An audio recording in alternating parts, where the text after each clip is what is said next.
आंकड़ा दिखाया गया है, उससे जो भ्रम की स्थिति फैली है, उस भ्रम की स्थिति में इतने बड़े लोकतांत्रिक देश में जनता को गुमराह करना भी एक बहुत बड़ा अपराध है और उतने बड़े पैमाने पर भ्रम फैला देना भी एक बड़ा अपराध है और ये सुनियोजित है।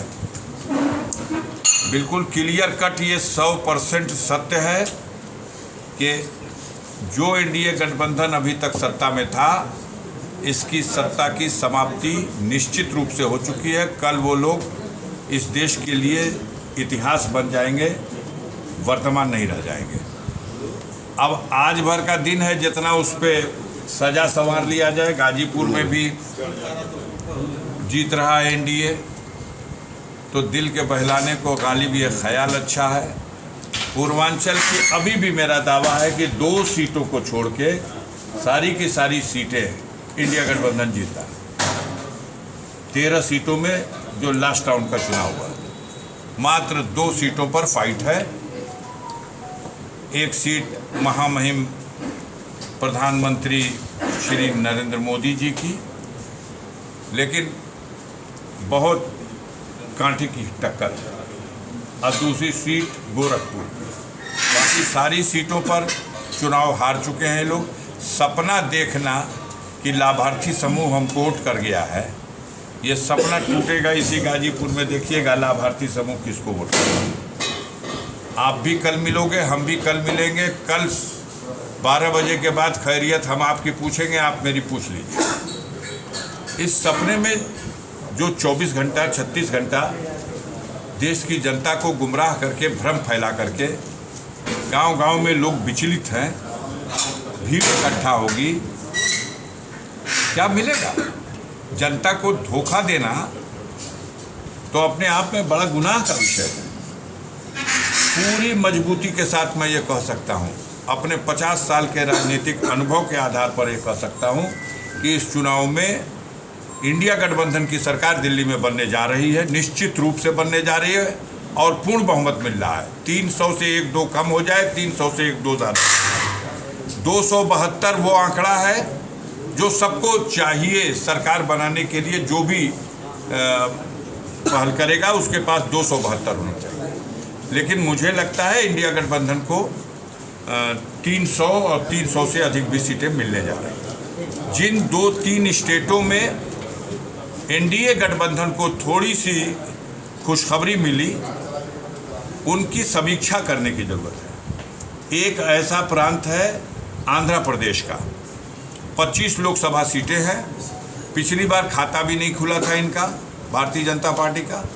इस बार चंद्रबाबू नायडू से समझौता करने में सफल हो गए, जिसकी वजह से अभी तक की जो सूचनाएं हैं उसके हिसाब से शायद भारतीय जनता पार्टी 2 सीटों पर आंध्र प्रदेश में सफल होने की स्थिति में है। लेकिन उनके गठबंधन यानी चंद्रबाबू नायडू को वहाँ इससे 4 गुना ज़्यादा सफलता है, यानी 8 सीट भी मिल सकती है। इसके अलावा एक प्रांत उड़ीसा है, जहाँ पिछले स्कोर में 2 सीट की वृद्धि हो रही है। 8 सीट इनकी थी, 2 सीट और बढ़ सकते हैं, 10 सीट पे जा सकते हैं।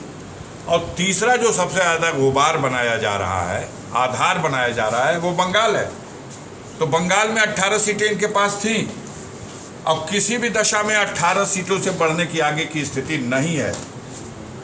हाँ, ये है कि जहां 8 सीटों तक चले गए थे लटक के, अब वहां फिर से अपनी पुरानी स्थिति में 18 सीटों पर आ जाएंगे। और ये जो सब देख लिया जाए, चंद्रबाबू नायडू को लेकर के और भाजपा को, यानी 10 सीटों का वहाँ फ़ायदा, 2 सीटों का उड़ीसा में, 12 और शायद एक आध सीट मिल जाए बंगाल में, अगर वृद्धि भी मान ली जाए तो 12-14। एक प्रांत का नाम बता रहा हूँ, नोट कर लीजिएगा, कर्नाटक, जहाँ 28 में 26 सीटें मिली थी, आज वहाँ 8 सीटें नहीं मिल रही। अकेले एक कर्नाटक में इतनी बुरी तरह से भारतीय जनता पार्टी की कमर टूटी है। वो जो स्कैंडल आया सामने, जो हजारों लड़कियों का नग्न मतलब सेक्सी वीडियो और उनके चित्र खींच करके वो भाग गया इनके सरकार की मिली भगत से विदेश। आज बहुत आक्रोश है, और उसका नतीजा ये है कि कर्नाटक में जहां 28 में 26 थे वहां 28 में, और उनकी संख्या आज 8 भी नहीं रह जाएगी। आपको जुड़ा देना चाहता हूं, देश की मीडिया आपके माध्यम से कहाँ हैं खड़े, किस प्रांत में इसके अलावा एक सीट बढ़ने की, घटने वाली सीटें कहिए गिना दूं। राजस्थान में 8 सीट, कम से कम 7 सीट मध्य प्रदेश में, कम से कम 2 सीट छत्तीसगढ़ में, कम से कम 22 सीट महाराष्ट्र में, कम से कम झारखंड में 4 सीटों का घाटा, बिहार में 20 सीटों का घाटा, उत्तर प्रदेश में 20 से 25 सीटों का घाटा। कहाँ खड़े हैं? कितनी थी जो एनडीए की सरकार थी, इनकी खुद की सीट थी 302 और अलायंस की सीटें मिला करके हो रहे थे 352। आप देख लो कहाँ है। अकाली दल के साथ मिलके 7 सीटें थी पंजाब में, आज 0 है। दिल्ली में 7 में 7 थी, आज 3 सीट आना मुश्किल है। हरियाणा में 10 में 10 थी, आज 2 सीटों के लिए तरस रहे हैं हरियाणा में। हिमाचल प्रदेश में 4 में 4 थी, आज 2 सीट मिलना मुश्किल है। कहाँ जीत रहे हैं? लद्दाख में घाटा अलग हो गया, गोवा में 2 सीटों में 1 सीट का घाटा हो गया, त्रिपुरा में 2 सीटों में 1 सीट का घाटा हो गया। पूरे देश के पैमाने पे जोड़ देने के बाद किसी भी तरह से पूरा एनडीए 220, 225, 230, इससे ज़्यादा नहीं, और किसी भी दशा में 300 से अधिक सीटें लेकर के इंडिया गठबंधन आ रहा है। जो लोग अलग हैं इसके अलावा 15 सीट 17 सीट जो लेकर के आ जाए जगन मोहन रेड्डी, वो बीजेपी के कतार में बैठने वाले नहीं हैं। और शायद 3 सीट 4 सीट लेकर के चंद्रशेखर राव आ जाए तेलंगाना से, वो भी इनके साथ बैठने वाले नहीं हैं।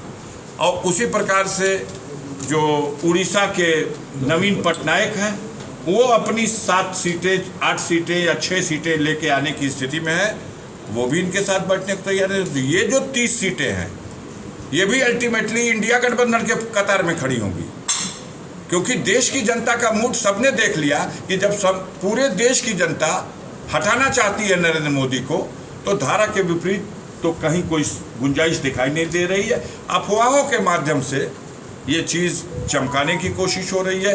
अब गाजीपुर की जनता, तो उसके पास एक ही पैमाना है कि वो गाजीपुर को भी भैया उसी में गिन दिए सब। हम कहा इसी से अंदाज़ा लगा लो पूरे देश में क्या हुआ है। भदोही की सीट हलाहल जीत गया। अब कह रहे हैं लोग कि वहाँ चुनाव चिन्ह पत्ती थी, साइकिल नहीं थी। चुनाव चिन्ह पत्ती क्या, कुछ भी रही हो, अंगूठा रहा हो, मतदाता मूड बना लिया है कि हम एनडीए के और भारतीय जनता पार्टी के प्रत्याशी को हराएंगे। इसलिए भदोही की सीट भाजपा की थी जो हार रही है। चंदौली की सीट भाजपा की थी, मंत्री थे महेंद्र पांडे जी, बुरी तरह हार रहे हैं। कोई माने या न माने, कल फैसला देखिएगा। मछली शहर की सीट आपके गाजीपुर के सांसद रह चुके हैं तूफानी सरोज, उनकी बेटी चुनाव लड़ रही, डंके की चोट पे जीत रही है। बाबू सिंह कुशवाहा बड़े अंतर से 1 लाख के आसपास के अंतर से बाबू सिंह कुशवाहा जौनपुर जीत रहे हैं। सपना लोग देख रहे हैं, तो क्या कहा जाए भाई। लालगंज जीत रहे हैं, आजमगढ़ जीत रहे हैं, बलिया जीत रहे हैं, गाजीपुर में अब तक के जीत का सारा रिकॉर्ड तोड़ रहे हैं। कल भी मुलाकात होगी, फिर कह रहा हूँ, और आज भी मुलाकात हुई।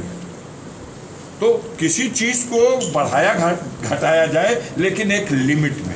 बहरहाल किसी वजह से, किसी और कारणों से हमने एक खबर पढ़ी थी जिसमें साफ तौर से माननीय मंत्री जी लिखा था 10 अरब रुपया भारत सरकार के खजाने से निकाला गया है और मीडिया बंधुओं की सेवा में विज्ञापन के लिए दिया गया।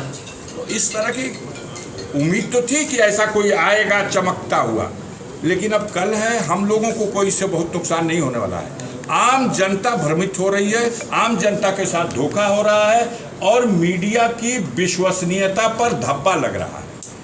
इसलिए मेरा अनुरोध है कि सही खबरें चलाइए और सही खबरों का पता कीजिए। चौथे स्तंभ की हैसियत से देश में अपनी भूमिका निभाइए। देश संकट की स्थिति में है, इसको और संकट में न डालिए। बहुत बहुत धन्यवाद। 1 मिनट माननीय विधायक जी।